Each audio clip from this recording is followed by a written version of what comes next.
Advocate Kaleshwaram Raj കൂടി telephone ലൈനുണ്ട്. Advocate Kaleshwaram Raj, ഈ കോടതി വിധിയെ താങ്കൾ എങ്ങനെയാണ് കാണുന്നത്? കോടതി വളരെ നിശിതമായ ഭാഷയിൽ ഈ ഏർപ്പാട് ഭരണഘടനാ വിരുദ്ധമാണ്, നീതിക്ക് വിരുദ്ധമാണ് എന്ന് ചൂണ്ടിക്കാട്ടുന്നുണ്ട്. തീർച്ചയായിട്ടും കോടതി വിധി സ്വാഗതാർഹമാണ്.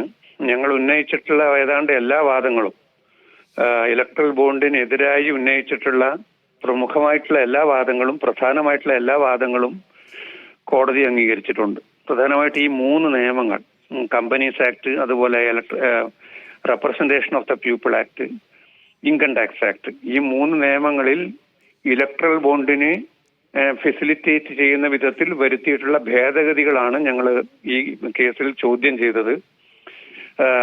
അപ്പോ ആ വാദമുഖങ്ങൾ കോടതി ഏതാണ്ട് ഏറെക്കുറെ മൊത്തമായി തന്നെ, മുഴുവനായി തന്നെ അംഗീകരിച്ചിട്ടുണ്ട്. അതുവഴി ഇലക്ട്രൽ ബോണ്ട് ഭരണഘടനാ വിരുദ്ധമായി തീർന്നിരിക്കുകയാണ്. തീർച്ചയായിട്ടും കോടികളാണ് ഇതിന്റെ പേരിൽ മറയുന്നത്. നമുക്കറിയാവുന്നതുപോലെ കോടിക്കണക്കിന് രൂപ കൈമാറ്റം ചെയ്യപ്പെടുന്നു. 2019 നടന്ന ലോക്സഭാ തെരഞ്ഞെടുപ്പിൽ ഏതാണ്ട് 60,000 കോടിയുടെ കൈമാറ്റമാണ് ഇന്ത്യയിലെ ലോക്സഭാ തെരഞ്ഞെടുപ്പിൽ ഉണ്ടായതെന്ന് പറയുമ്പോൾ തന്നെ ഇലക്ട്രൽ ബോണ്ടിന്റെ ശക്തി മനസ്സിലാകും. അപ്പോ പലപ്പോഴും വലിയ കോടിക്കണക്കിന് രൂപ ഇതുവഴി 2018 മാർച്ചിനും ജൂലൈ 2023 ഇടയിൽ 14,000 കോടി രൂപയാണ് രാഷ്ട്രീയ കക്ഷികൾ, പ്രധാനമായും കോർപ്പറേറ്റുകളിൽ നിന്ന് കൈപ്പറ്റിയിട്ടുള്ളത്. അപ്പൊ ഇങ്ങനെ കൈപ്പറ്റിയിട്ട് ഭരണത്തിലേറി കഴിഞ്ഞാൽ ആ ഭരണം ആർക്ക് വേണ്ടിയുള്ള ഭരണമായിരിക്കും എന്നുള്ളത് ഊഹിക്കാവുന്ന കാര്യം മാത്രമാണ്.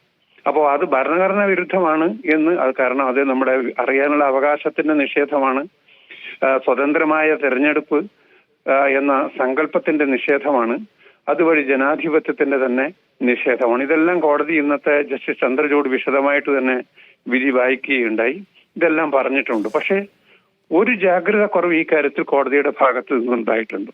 കാരണം ഇലക്ട്രൽ ബോണ്ട് ഇലക്ഷനുമായി ബന്ധപ്പെട്ട് മാത്രമല്ല നൽകുന്നത്. യഥാർത്ഥത്തിൽ ഇത് രാഷ്ട്രീയ പാർട്ടികൾക്കുള്ള കോർപ്പറേറ്റ് ഫണ്ടിങ്ങിന്റെ മറ്റൊരു പേരാണ്. അപ്പോൾ 2024 തെരഞ്ഞെടുപ്പ് ഇപ്പോഴ് പ്രഖ്യാപിക്കപ്പെട്ടിട്ടില്ല ഔദ്യോഗികമായി. എല്ലാവർക്കും പക്ഷെ അറിയാം തെരഞ്ഞെടുപ്പ് വരാനിരിക്കുകയാണെന്ന്. അത് മുൻകൂട്ടി കണ്ട് ഈ ലോക്സഭാ തെരഞ്ഞെടുപ്പിലും ഇലക്ട്രൽ ബോണ്ട് എന്ന അനാചാരം, ഇല്ലെങ്കിൽ ആ ധൂർത്ത്, ആ അഴിമതി ഇല്ലാതിരിക്കാൻ വേണ്ട നടപടി കോടതി എടുത്തില്ല എന്നുള്ളത്. തീർച്ചയായിട്ടും അതിന്റെ കണക്ക് കൊടുക്കാൻ പറഞ്ഞിട്ടുണ്ട്.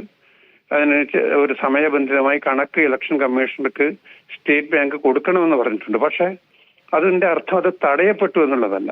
അപ്പോ ഇതിനെ തടയാനുള്ള ജാഗ്രത അത് 2 തരത്തിൽ ചെയ്യാമായിരുന്നു. ഒന്നുകിൽ ഈ വിധി, ഇപ്പൊ ഇന്ന് വന്നിട്ടുള്ള വിധി കുറച്ച് മുമ്പ് തന്നെ വരണമായിരുന്നു. അതല്ലെങ്കിൽ അത് തടഞ്ഞുകൊണ്ടുള്ള ഒരു ഇടക്കാല ഉത്തരവ് വിധി വരുന്നത് വരെ സുപ്രീം കോടതി നൽകണമായിരുന്നു. എല്ലാവർക്കും അറിയാം തെരഞ്ഞെടുപ്പ് വരാൻ പോവുകയാണ്. ഈ സമയം ഉപയോഗപ്പെടുത്തി ഒരു കാര്യം അഡ്വക്കേറ്റ് കാളീശ്വരം രാജ്, എന്ന് വെച്ചാൽ ഇലക്ട്രൽ ബോണ്ട് കോടതി അസാധുവാക്കിയിട്ടില്ല. ക്ഷമിക്കണം, ഇലക്ട്രൽ ബോണ്ട് എന്നതിന്റെ സാധുത കോടതി ഇല്ലാതാക്കിയിട്ടില്ല. അതിന്റെ കണക്കുകൾ അത് സുതാര്യമാകണമെന്ന് മാത്രമാണ് കോടതി പറഞ്ഞിട്ടുള്ളത്. അതാണ് പറയുന്നത്. അത് സുതാര്യമാകണമെന്ന് പറയുമ്പോഴും 2013 സെപ്റ്റംബർ ഒക്ടോബർ വരെയുള്ള കണക്കുകൾ കോടതി പരിശോധിക്കാൻ വേണ്ടിയിട്ട് ഇടക്കാല ഓർഡർ ഇട്ടിരുന്നു. അപ്പൊ ഇത്തവണ അതിന്റെ അടിസ്ഥാനത്തിൽ എന്തെങ്കിലും മാർഗനിർദ്ദേശങ്ങൾ, തത്വങ്ങൾ നൽകുന്നതിന് മുമ്പ് തന്നെ, അതായത് ഈ നിയമ ഭേദഗതികളൊക്കെ റദ്ദാക്കിക്കൊണ്ട് കോടതി വിധിച്ചതിന് ശേഷവും ഈ വിധി ഇല്ലെങ്കിൽ എന്ത് സംഭവിക്കുമായിരുന്നുവോ ആ രീതിയിലാണ് 2024 ഇലക്ട്രൽ ബോണ്ടിന്റെ വിൽപ്പന നടന്നു കഴിഞ്ഞിട്ടുള്ളത്. അത് നടന്നു കഴിഞ്ഞിട്ടുള്ള വിൽപ്പനയുടെ കണക്ക് ഹാജരാക്കിയത് കൊണ്ട് ആ വിൽപ്പന കൊണ്ടുണ്ടാകുന്ന അപകടങ്ങൾ ഇല്ലാതാകുന്നില്ല.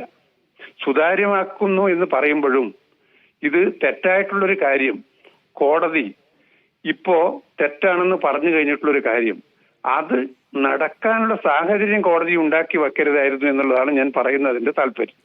Okay, yes, thank you Kaleshwaram Raj. കോടതി ആ ഒരു പോയിന്റിൽ ഒരു ജാഗ്രത കുറവ് കാണിച്ചിട്ടുണ്ട് എന്ന ഒരു നിരാശ അദ്ദേഹം പങ്കുവയ്ക്കുകയാണ്.